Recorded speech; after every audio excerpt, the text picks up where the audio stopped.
Chapter 9, Little Raymond's Birthday. The night which preceded her child's birthday, Hilda's sleep was broken and fitful. Her mind was fleeting from memory to memory, and she was hovering in a sea of familiar childhood scenes. Father, mother, the Everts, the old schoolhouse on the hill, they were all there in their proper places. Toward morning, the faces and scenes disappeared, all except her father. His image she retained through her dreams and waking. Her father she recalled vividly. Carl Thorson had not been dead so very long. If her father had only lived, she was half thinking, half dreaming. Her father, she was certain, would never have given her up. He would have been there beside her, played with her baby. He would have loved the child and approved her course, all she was doing for it. Her father had loved her so, was so kind. Just before waking, she was dreaming of Raymond Everett. She and Raymond were standing on opposite sides of a river. From the river, a vapory wall was rising. Raymond did not know that she had a child, that he was a father, and she was trying to convey the information to him. She was shouting at the top of her voice, but the vapory wall distended. She was now seeing Raymond's face as if through a thick glass. After a little, his face seemed to dissolve itself, and she could discern only tiny specks of it floating about here and there in the vapory clouds. She ceased seeing him altogether. She woke early. The alarm clock had not rung yet. The child was sleeping soundly. She lay in bed for some time thinking about Raymond. Would he ever know of the child? Would she tell him? Would they ever meet? Would they? She had much to do that day, much to think of, and she rose and dressed. She did most of her household work while the child was sleeping. When he woke, his breakfast was ready, and little Raymond ate with relish, emitting a series of pleased, childish sounds between spoonfuls. "Yes, yes," Hilda was saying in response to his babbling. "I know all about it, Sonny.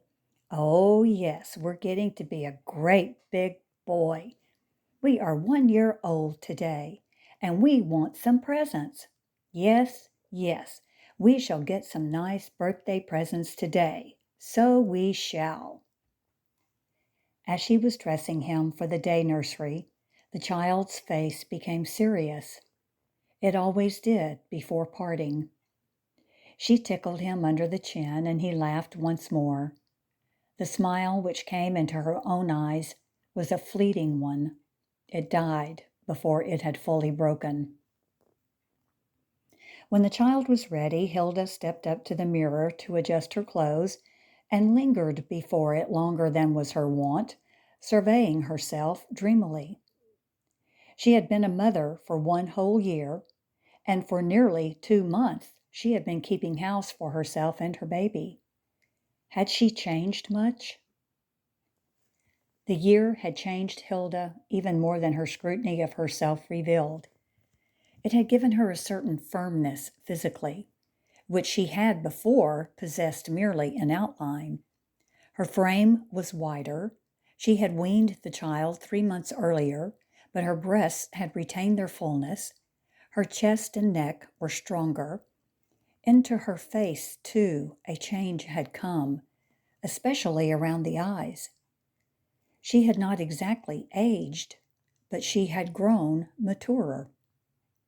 To the softness of her features there was now added a tint of ripeness. Her youth was not to be mistaken, but the fact that she was a mother, and one who was self-supporting, impressed itself just as strongly. Her gaze was deliberate, her movements definite. There was a solidity about her person. She was planning to make an occasion out of her son's birthday. Immediately after work, She would run up to a department store. There would still be time. She quit at 4 and do her shopping. She would get the child some toys and a pair of rompers. It would be his first pair of rompers. He was a little too young for them yet, but she would buy them anyway. She would have to train him to be a little man. Soon she would leave him for the whole day. Soon. She was in the elevated on the way to work, and her thoughts were once more on the future. Her career as a waitress was at an end. Her leaving the restaurant was only a question of days now. The job which she had taken as a makeshift had served its purpose. The child was 1 year old, and little Raymond had done in that year far better than she had dared dream. He was not only a well, normal child, but at the clinic he had been called a model baby, and the doctor had congratulated her. The thought of the factory, however, was casting a gloom over her. Once she entered it, heaven only knew when she might be in a position to leave it again. Perhaps she had, after all, better hang on a little longer to the restaurant job and make another attempt to get into some occupation other than factory work. But it was to be the factory after all. When she entered the restaurant that morning, she found the place deserted, except for 2 or 3 waitresses, a policeman, and a man of unmistakable detective type. There was not a chauffeur in the place. The police officer and the detective eyed her carefully, but the manager came up and spoke to them, shaking his head negatively, whereupon the two soon seemed to become oblivious of her presence and kept on looking sharply at the door. "What's happened?" Hilda asked one of the waitresses when they were alone. For an answer, the latter pointed to a lurid headline in a morning paper. In a few moments, Hilda gleaned the details of a murder which had taken place on the block the night before. Several chauffeurs had been arrested as accomplices. The names of the chauffeurs, their first names at any rate, were familiar to her. She had waited on them many times. They were steady patrons of the Jarvis. Dick Malloy was among those arrested. One of the waitresses in the place had also been taken in custody. She was held as a material witness. At noon, the policeman went, but the detective remained, and there was little business done in the place. It was Friday, the day the help were being paid. Hilda had not thought of leaving the restaurant at once, but when 4 o'clock came and she was out of the place and in the street, she realized that she would never go back to it. She would not even go near the place for a long time to come. She went to the department store as she had planned and purchased the toys and rompers for her child, and in the evening she made a pretense at celebrating her son's birthday. When she grew tired of the pretense, she took the child in her arms and held her first serious conversation with her son, she, of course, doing all the talking. She was telling little Raymond the things that were troubling her. She was telling him about the city.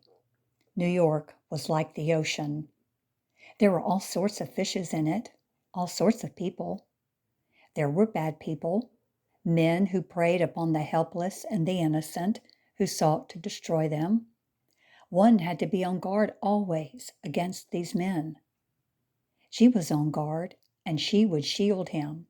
She would shield herself. She would not be lured by ease. She would sacrifice comfort.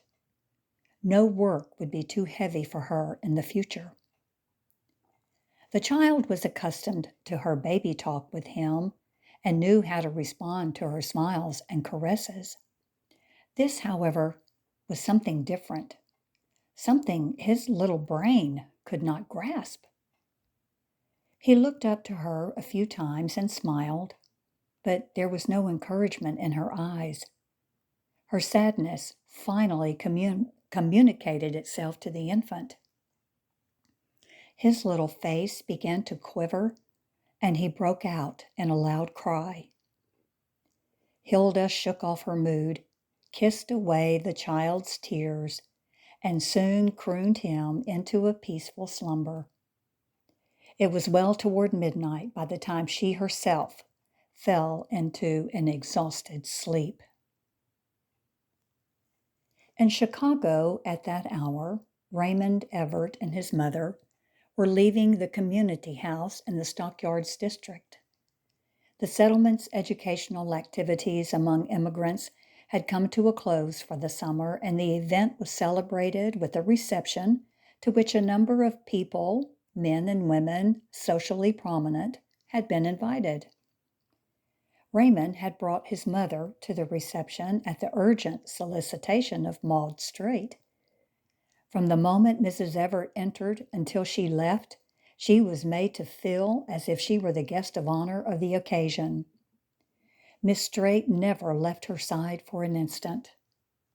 Not only was she accorded a glowing reception, but her heart as a mother was warmed by the praise which her son was given, both in a public speech and by a number of guests individually. They praised Raymond highly for his educational efforts among the poor aliens. Mrs. Everett had been initiated more or less into her son's affairs for some time. Raymond had spoken to her of Miss Straight. She surmised the relations between the settlement worker and her son. This was the first time she met her. At a glance, Mrs. Everett saw that Miss Straight was Raymond's senior by 6 or 7 years, and she was thinking about this discrepancy in their ages all the way home. Except for that, she was not unkindly disposed to Miss Straight. Her husband, too, had been invited to the reception, but his going was out of the question. Henry Everett's illness had progressed rapidly during the year. There was a leak in his heart, and all strain had become increasingly difficult for him. He was attending to business scarcely more than an hour a day, and some days not at all. Mr. Everett was waiting for his wife somewhat impatiently. She had shared with him her surmises about Raymond's interest in Miss Straight, and he now wished to hear more. In spite of his approaches for peace, for an understanding with his son, their relations were never quite what they had been before the episode with Hilda.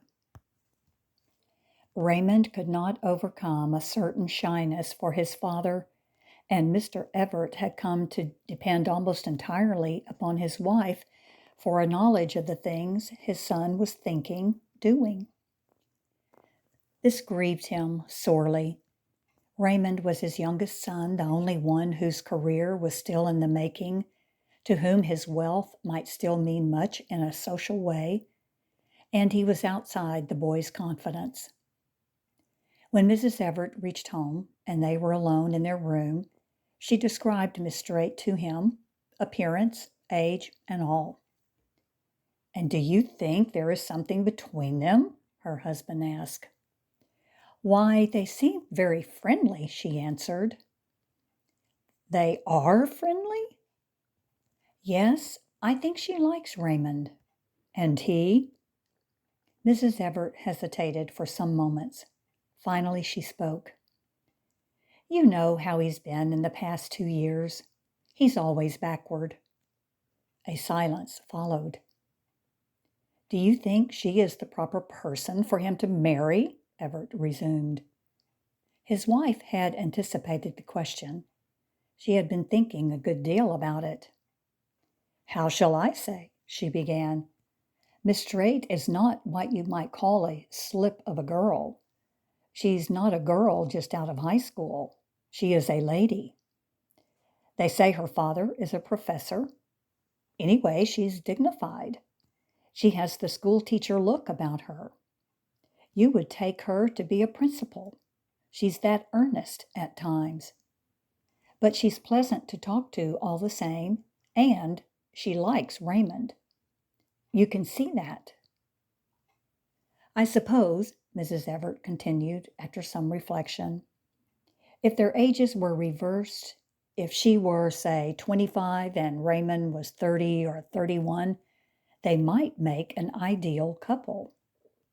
But marriages sometimes come out well in spite of such discrepancies in age. Yes, Everett mused. I can't say I relish the prospect of remaining all alone, she began after a silence. Nevertheless, I would like to see Raymond married. Maybe he would lose that distracted look of his. Maybe she would change him. Why remain alone? Everett asked. Why could not they live in this house after they are married? The house is large enough. A painful look came into Mrs. Everett's face. I'm afraid, she said, Miss Straight will never consent to that. She'll never leave settlement work to become a housewife. She's not that type. Raymond will be following her, not she him. After marriage, too, she will doubtlessly keep up the work she is doing. You mean there will be no children? And they will have no children? Everett's voice had a hollow ring. Most likely not, his wife answered with a tremor. And you think we ought not to object to Raymond marrying her? I think we better not, she counseled earnestly. He seems quite at home in the settlement. The place is always active. There are always people there, and it seems to distract him. He will probably be as happy with her as he ever will be with anybody. I think we had better not meddle. Henry Everett made no answer. After a little, he went up to the window, pulled down the shade, and then got into bed. They lay awake for a long time, but neither of them spoke. Each was wondering whether the other was sleeping.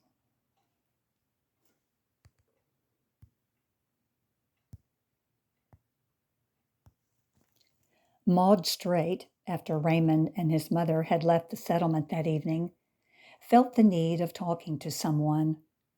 Her first impulse was to go to her room and write to an aunt in Detroit. Her girlfriends, those with whom she was wont to share her confidences, were either married and occupied with family cares for years now, or else had completely surrendered themselves to their careers of teaching. Her father, Charles Brown Straight, was a professor emeritus at Ann Arbor and was nearly 80 years old. She could not write to him the things she wished to speak of.